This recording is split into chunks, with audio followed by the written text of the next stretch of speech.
హైదరాబాద్ అంటేనే racks, lakes, parks. కానీ 10 ఏళ్లలో చెరువులను చెరబట్టారు. ప్రకృతి ప్రవాహాలకు అడ్డుకట్ట వేశారు. అధికారం చేతిలో ఉంది, ప్రశ్నించేవారు లేదు కదా అని చెలరేగిపోయారు. ఇవి ఇన్నాళ్లుగా బీఆర్ఎస్ నేతలపై కాంగ్రెస్ నేతలు చేస్తున్న ఆరోపణలు. బట్ హైదరాబాద్లో ఆక్రమణలు, కబ్జాలు, ఎఫ్టీఎల్లో నిర్మాణాలకు బీఆర్ఎస్ఏ కారణమని కాంగ్రెస్ నేతలు ఈరోజు ఆధారాలతో సహా నిరూపించారు. ఫర్ ఎగ్జాంపుల్ 2014లో ఇక్కడ లేక్ లైవ్లో ఉంది. 2023కి వచ్చే వరకు అన్నీ కన్స్ట్రక్షన్ బిల్డింగ్స్ అన్నీ వచ్చేసింది. దాంట్లో రంగారెడ్డి జిల్లా మండల్ రాజేంద్ర నగర్ బుద్వేల్ 2014లో లేక్ అంతా కనిపిస్తాం. ఇట్స్ ఏ శాటిలైట్ ఇమేజ్, మనం ఎవరు డిజైన్ చేసి వచ్చింది కాదు. మల్కాజ్గిరి మండల్ ఉప్పల్ విలేజ్ ఉప్పల్ బగాయత్. ఇక్కడికి వచ్చేవారికి 2014లో లైవ్లో ఉంది. 2023కి వచ్చేవరకల్లా అంత అయిపోయింది. Aminpur and village is Aminpur. And this is Pathancheru village. పట్టణచెరువులో పూర్తిగా Yeah, 46%. సుమారుగా 10 ఏళ్లలో అంటే అప్పటి బీఆర్ఎస్ రాష్ట్రం విడిపోయిన తర్వాత మొదటి గవర్నమెంట్ బీఆర్ఎస్ అప్పటి నుంచి 2014 నుంచి మొన్న 2023 వరకు జరిగిన దారుణాలకు సంబంధించిన రుజువులను శాటిలైట్ ఇమేజెస్తో ఇక్కడ చూపిస్తున్నారు. ఆక్రమణలకు రుజువులు ఇవి. ఇప్పుడేమంటారు అని సూటిగా ప్రశ్నిస్తున్నారు డిప్యూటీ సీఎం భట్టి విక్రమార్క. ఆక్రమణలకు సహకరించారు, నిర్మాణాలు జరుగుతుంటే చూస్తూ కూర్చున్నారు, ఇప్పుడేమో జరిగిన తప్పును సరిదిద్దుతామంటే మళ్ళీ అడ్డుపడుతున్నారు. ఇలా అప్పటి అధికార ఇప్పటి విపక్ష పార్టీ అని బీఆర్ఎస్పై డిప్యూటీ సీఎం భట్టి విరుచుకుపడ్డారు. ప్రస్తుతం జరుగుతున్న కూల్చివేతలపై కూడా ఆయన క్లారిటీ ఇచ్చారు. మన రాష్ట్రం మనకు కావాలి, మన నగరం మనకు కావాలి, దీన్ని బాగు చేసుకుందాం. మన రాష్ట్రంలో ఉన్న వనరులన్నీ కూడా సరైనటువంటి విధానం లేకపోవటం వలన అన్యాక్రాంతం అయిపోతూ ఉన్నాయి. మనం తెచ్చుకునేలా మనం బాగు చేసుకుందామని తెచ్చుకున్న 2014 నుంచి మనం బాగు చేసుకోవాలి.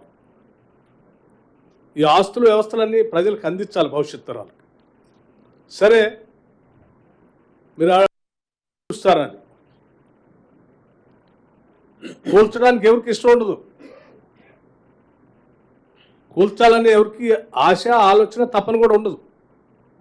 కానీ వీటిని భవిష్యత్ తరాలకు అందించాలనే తపన మాత్రం కంపల్సరీ ఉంటుంది. పాలకులు కనీస బాధ్యత. మనం కోరి కొట్లాడి తెచ్చుకున్న రాష్ట్రం ఇది. హైడ్రా, మూసీ సుందరీకరణ ఈ రెండింటిపై ప్రభుత్వం చాలా క్లారిటీగా ఉన్నట్టు కనిపిస్తోంది. అక్రమాలను కూల్చాల్సిందే, డ్రైనేజీతో పారుతున్న మూసీలో మంచినీరును తీసుకురావాల్సిందనే దృఢ నిశ్చయం కనిపిస్తోంది ప్రభుత్వ విధానంలో. ఈ విషయంలో కావాలని అడ్డుపుల్ల వేయొద్దని చెబుతున్నారు భట్టి. ప్రస్తుతం భాగ్యనగరంలో అనేక చెరువులు, పార్కులు కబ్జా రాయిల చేతిలో చిక్కుకున్నాయి. వాటిని శాటిలైట్ ఇమేజెస్తో, ఇవైతే అబద్ధాలు చెప్పవు. శాటిలైట్ ఇమేజెస్ అనేవి ఎప్పటికప్పుడు అప్డేట్ అవుతూ ఉంటాయి. మీకు గత 10 ఏళ్ల క్రితం ఉండేటటువంటి శాటిలైట్ ఇమేజెస్ అన్నీ కూడా ఈరోజు మనకు దొరుకుతున్నాయి.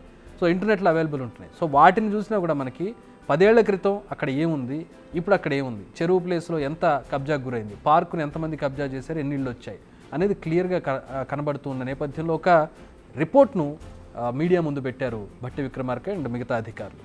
ప్రభుత్వ లెక్కల ప్రకారం ప్రస్తుతం 20 పార్కులు కనిపించకుండా పోయాయి. ప్రభుత్వం అధికారులు సహకరించడంతో వాటిని ఇళ్లుగా మార్చేశారు.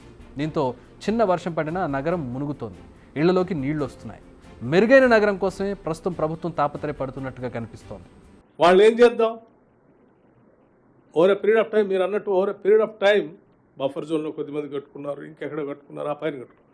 రైట్, అట్లీస్ట్ చెరువు గర్భంలో ఇప్పటివరకు సరే ఏనుంచారు కట్టకుండా ఆపుకోవాలి కదా. కోసం చేసే చిన్న ప్రయత్నం చేస్తూ ఉన్నాం. లేదు అసలు చేయొద్దు, చెరువులు ఏమైపోయినా పర్లేదు, వాళ్ళు ఎవడు కట్టుకునే వాళ్ళు కట్టుకుని వదిలేద్దామన్నట్టు ఫైట్.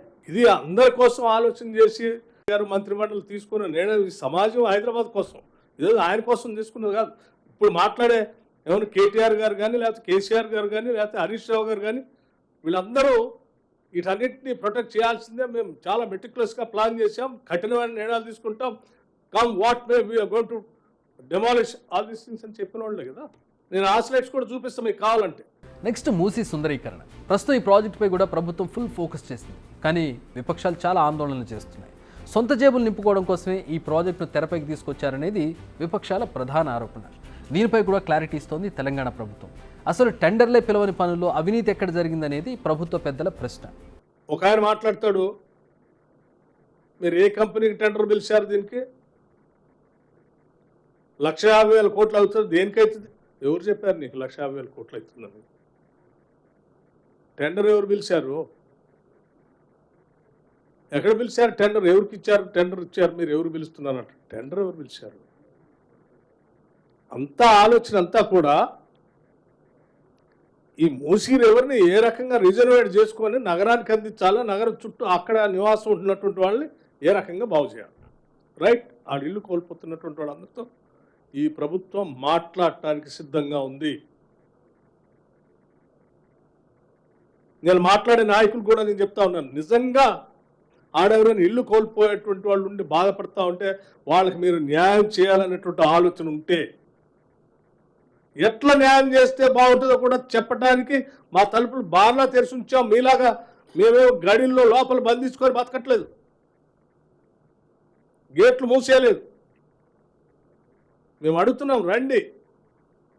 బాధ్యత కలిగిన ప్రతిపక్షంగా మేము ప్రజాస్వామ్యాన్ని నమ్ముతాం. ప్రజాస్వామ్యంలో ప్రతిపక్షం కూడా ఉండాలని కోరుకుంటున్నాం. రండి, మీ ఆలోచన ఏంటి, వాళ్ళకి ఏం చేస్తే మేలు జరుగుతుందో చెప్పండి. చేయటానికి మేము సిద్ధంగా లేనప్పుడు కదా. తెలంగాణ కోరి కొట్లాడి తెచ్చుకున్న రాష్ట్రం, కానీ దాన్ని నాశనం చేశారంటున్నారు కాంగ్రెస్ నేతలు. అధికారంలోకి వచ్చిన తర్వాత బీఆర్ఎస్ తన బాధ్యతను సరిగా నిర్వర్తించలేదు, కబ్జాలు జరుగుతున్నా పట్టించుకోలేదు, చెరువులు మాయమవుతున్నా చూస్తూ ఊరుకున్నారు, పార్కులను రియల్ ఎస్టేట్ వెంచర్లుగా మార్చేశారు, మూసీని మరింత మురికి కూపంగా మార్చారు. సరే, ఇప్పటికైనా మార్పు రాకపోతే మరింత నష్టమని గుర్తించి సరిచేస్తుంటే మళ్లీ దాన్ని అడ్డుకునే ప్రయత్నం, అడ్డుకోవడమే కాకుండా మరింత బురద జల్లేందుకు ఎత్తులు వేస్తున్నారనేది ప్రధాన ఆరోపణ. మూసీ విషయంలో సీఎం రేవంత్ ఇప్పటికే చెప్పారు, ఇప్పుడు డిప్యూటీ సీఎం భట్టి విక్రమార్క కూడా చెబుతున్నారు. మూసీ ప్రాజెక్టును ఆపేది లేదు, మూసీ బాధితులను వదిలేసేది అంతకన్నా లేదు, ఇళ్లకు ఇల్లు ఇచ్చే బాధ్యత మాది, మూసీ బాధితులను ఆదుకునేందుకు ఎప్పుడూ తలుపులు తెరిచే ఉంచుతాం, ఎఫ్టీఎల్ మూసీ గర్భంలో ఉన్న నిర్మాణాలను బరాబర్ కూల్చుతాం, బఫర్ జోన్లోకి వెళ్లడం లేదు. సో సీఎం అయినా డిప్యూటీ సీఎం అయినా మూసీ హైడ్రా విషయంలో అడుగులు ముందుకే కానీ వెనక్కి కాదని మరోసారి క్లియర్ కట్గా చెబుతున్నారు. బిగ్ టీవీ అవుట్లుక్ కథనాలు నచ్చితే వెంటనే బిగ్ టీవీ ఛానల్ ను సబ్స్క్రైబ్ చేయండి.